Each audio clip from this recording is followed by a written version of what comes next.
세 개의 정수 A랑 B랑 C에 대해서 다음 조건을 만족시키는 모든 순서상 A, B, C의 개수를 구해라 라고 해놓고 가를 보니까 절대값 B랑 절대값 C를 이렇게 제한을 했는데요. 절대값 A는 제한하지 않았어요. 그럼 여기에 이제 뜻하는 것이 뭐냐면, 자, 여러분들이 중학교 1학년 때 절대값 속에 어떤 숫자가 들어있으면 그 숫자는 0보다 항상 크거나 같다라고 배웁니다. 근데 여기서 이제 경우의 수가 달라지는 게 지금 경우의 수 문제잖아요. 경우의 수가 달라지는 게 언제 달라지냐면, 절대값 A가 0인 경우에 그때 A는 0이다라고 해가지고 한 개의 A가 존재하게 되는데, 절대값 A가 0보다 큰 예를 들어 3 같은 경우에 그때 A는 플러스 마이너스 3이다라고 해가지고 두 개가 존재하게 돼요. 그러니까 절대값을 가지고 있는 게 0보다 크거나 같은데 걔가 0인 경우에는 경우의 수가 1이 돼버리고 0보다 큰 경우에는 경우의 수가 2가 돼버리기 때문에 지금 이걸 무턱대고 도전했다가 누구 때문에 낭패를 보냐면 절대값 A 때문에 낭패를 봅니다. 왜냐면 절대값 B는 1보다 크거나 같다라고 했으니까 당연히 0은 포함 안 하고요. 절대값 C도 2보다 크거나 같다라 했으니까 당연히 0을 포함 안 하는데, 절대값 A다라고 하는 녀석은 지금 문제에서 특별하게 얘기해 준 게 없기 때문에 얘는 심지어 0이 되는 것도 가능해요. 근데 이거를 그냥 단순히 B랑 C의 조건만을 이용을 해가지고 밑에 있는 부등식을 풀잖아? 그러면 A가 0일 때와 A가 0보다 큰 수일 때, 그러니까 절대값 A가 는 0일 때, 절대값 A가 0보다 큰 수일 때 경우를 이렇게 막 나눠서 봐야 되는데 그게 굉장히 귀찮다 이거야.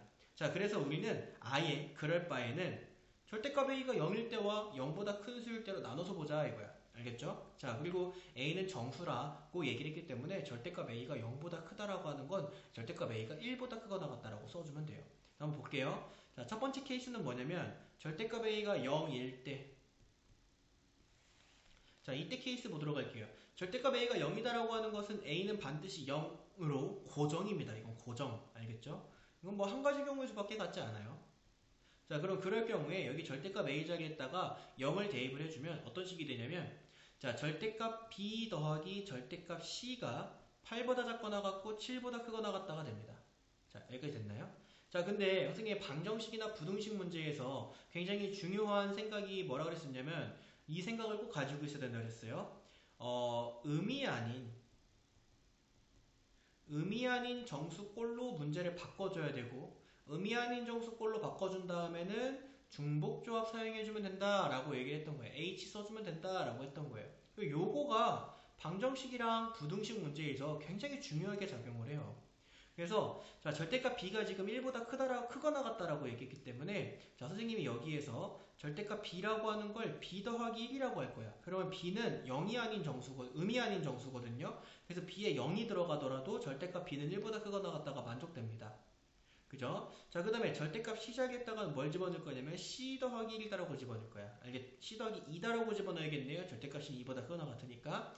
자, 그럼 이제 이것들을 여기다가 대입을 해줘서 식을 정리를 해주면, 여기네요, 여기. 여기다가 대입해서 정리해주면, 자, B 더하기 C는, 자, 더하기 3 생기는데요. 여기 지금 얘 더해주면 3 생기는데 3 뺄게요. 그러면 3보다 크거나 같고 5보다 작거나 같다라고 이렇게 만들어줄 수가 있습니다. 미안해요. 자, 3을 빼주면 4보다 크거나 같고 5보다 작거나 같다 이렇게 해주면 되는 거죠. 자, 그럼 요것을 만족시키는, 선생님이 여기다가 예를 하나 적어줄게. 자, 예를 들어서 B가 0이고 C가 4인 상황이 있을 수 있잖아.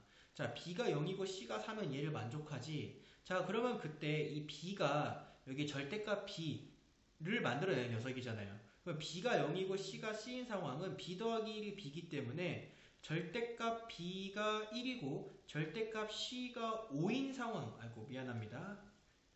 절대값 C는 C에다가 2를 더해야 되기 때문에 6인 상황이 되는 거야.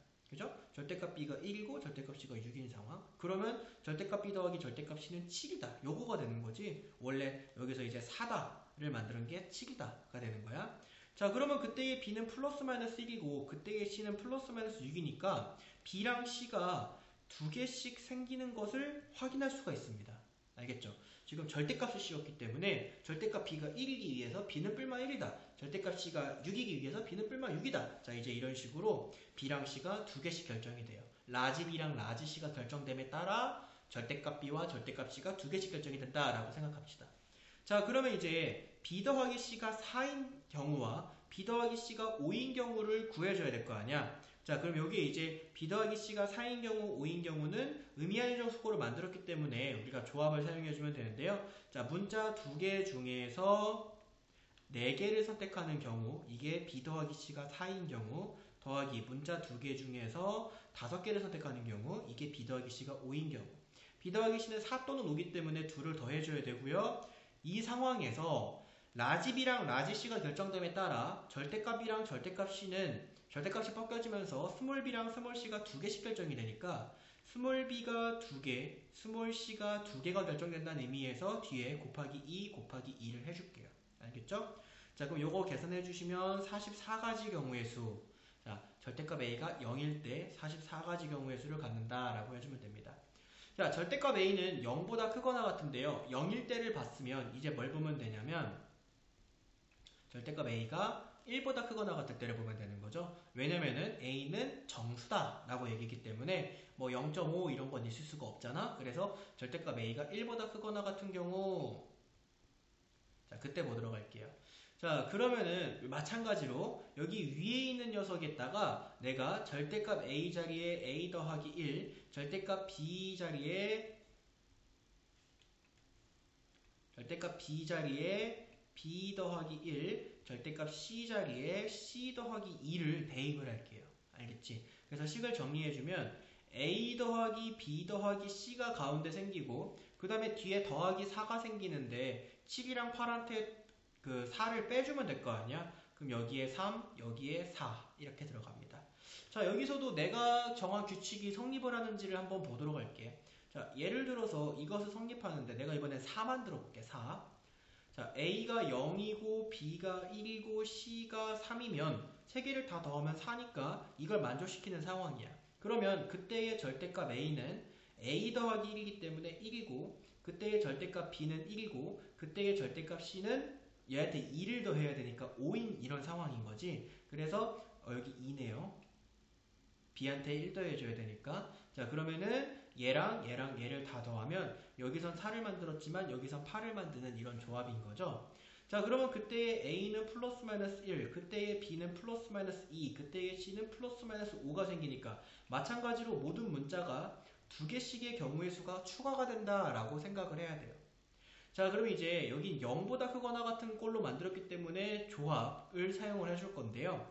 자, 3개의 문자 A, B, C 중에 3번을 선택해서 3을 만들거나 또는 이니까 더해야죠. 3개의 문자 A, B, C 중에 4번을 선택해서 4를 만드는 경우가 있고요. 그때마다 라지 A, B, C가 결정됨에 따라 스몰 A, B, C는 2개씩 더 생기니까 곱하기 2 곱하기 2 곱하기 2까지 해주시면 됩니다. 자, 그래서 요거 계산해 주신다면 요게 200까지다가 나와요. 자, 1번 경우 또는 2번 경우가 최종적인 정답이 될 테니까 최종적으로는 44와 200을 더해 주셔서 244가지 경우의 수가 생깁니다 라고 이렇게 해주시면 되겠죠. 자, 지금 문제가 일반적인 방정식과 부등식 문제랑 조금 다른 점은 일단 첫 번째로 다른 점은 절대값을 씌웠다라고 하는 점이에요. 그래서 절대값을 씌웠으면은 절대값을 가지고 있는 녀석은 무조건 0보다 크거나 같은데 요게 너희들을 굉장히 이 문제를 푸냐 못 푸냐가 이제 요걸 아느냐 모르냐에 갈려있죠. 절대값을 가지고 있는 수는 0보다 크거나 같은데 그 0보다 크거나 같은 녀석이 0일 때는 경우의 수가 한 가지밖에 안 생기지만 3일 때, 그러니까 0보다 큰 수일 때에는 경우의 수가 2가지 경우의 수가 생겨요. 지금 얘 같은 경우에 경우의 수 문제이기 때문에 한 가지가 생기냐 2가지가 생기냐라고 하는 건 굉장히 큰 다른 세상 얘기란 말이야. 그렇기 때문에 지금 절대값 B랑 절대값 C는 절대로 0이 될 수 없다라고 한 게 이게 너희들이 힘들게 하려고 준 게 아니라 너희들 숨통 트이게 하려고 준 조건이에요. 만약에 B랑 C에도 이런 조건이 안 걸려 있었다면은 지금 이 케이스 2개를 B에도 C에도 적용시켜줘야 되기 때문에 그래서 절대값 B가 1보다 크거나 같고 절대값 C가 2보다 크거나 같다는 건 얘네가 절대로 0이 될 수가 없다는 얘기고요. 여기서 지금 언급하지 않은 절대값 A가 0보다 크거나 같다. 자, 요거만 가지고 풀 건데 얘가 는 0일 때와 1보다 크거나 같을 때 이렇게 2가지 경우의 수로 나눠서 풀어줘야 된다라고 하는 거. 이렇게 지금 절대값이 들어있는 경우에는 이런 식의 풀이가 이루어지게 되고요. 자, 그 다음에 또 한 가지가 여러분들 절대값을 다 풀고 난 다음에 0이 아닌, 그러니까 음이 아닌 정수꼴로 만들잖아요. 음이 아닌 정수꼴에서 중복조합 사용해가지고 문제를 푸는데 그때 이제 라지 A, B, C가 정해짐에 따라 절대값을 벗기는 과정에서 절대값 속에 들어있는 스몰 a, b, c의 경우의 수가 2배로 늘어난다라고 하는 거, 요거만 좀 조심해 주시면은 문제 푸는 데는 큰 무리 없을 겁니다.